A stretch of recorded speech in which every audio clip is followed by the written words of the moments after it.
soft copies already for more than 30 years. So that was the condition, if I may finish, sir. That was the condition that was requested and imposed before any action can be taken. That copy was provided earlier, and that copy, a hard copy, was not supposed to be provided to you, sir, as requested. To whom was it sent? Because my client is actually insisting for a copy because again now You can send me a copy now, sir, if that is all right with you. Well, I've been here for almost 2 hours. At saka, ang basis ng pagbabasan ng batas, saan ba? Anong batas? Batas ng Pilipinas o batas na ini-implement na nag-withdraw na tayo 2 years ago? Hindi mo ba? Yes, sir. Yes, sir. We are implementing, the warrant of arrest is being implemented now is by virtue of a warrant of arrest issued by the ICC as contained in the red notice list, sir. But in the process of implementing the warrant of arrest and informing the President of his rights, we are applying the laws of the Philippines because it is within Philippine jurisdiction.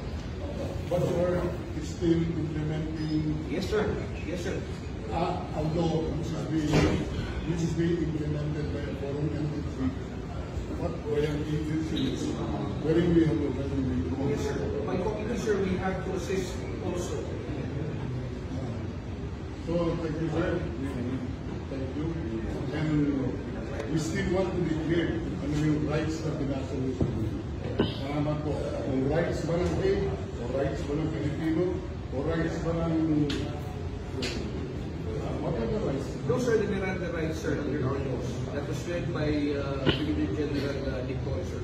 As the Miranda rights being adopted by the Convention? It doesn't necessarily have to be, sir. Hindi ko masyado ito po, sir. Relax lang tayo, magkaibigan tayo. Yes, sir. Pero pagkatapos nito, makikita rin tayo ng whether I'm in jail or somewhere else, we will eventually see together. So let us not grab it. Anong gusto lang malaman? Kasi siyempre, I am a Filipino citizen. Galing ko lang sa labas at bakasyon. At ito ang nangyari sa akin. So, ang first is, what is the basis for my arrest? If I am being arrested now for detention, and the basis of detention. So, what is the law and what is the crime that I committed? Can you allow to answer, Mr. President, sir? Yes, sir.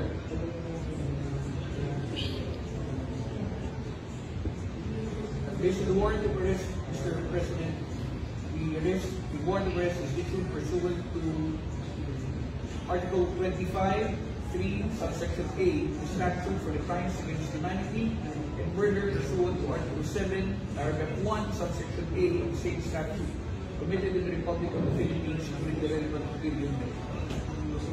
That is the one we just mentioned, Mr. President, in the warrant of arrest. Yeah. Ano man, simple hindi natin yung right. Yes, sir. Because we want to exercise our options.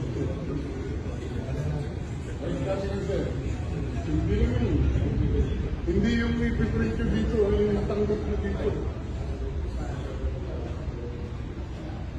Show us the basis for the, restriction of freedom. Importante yan.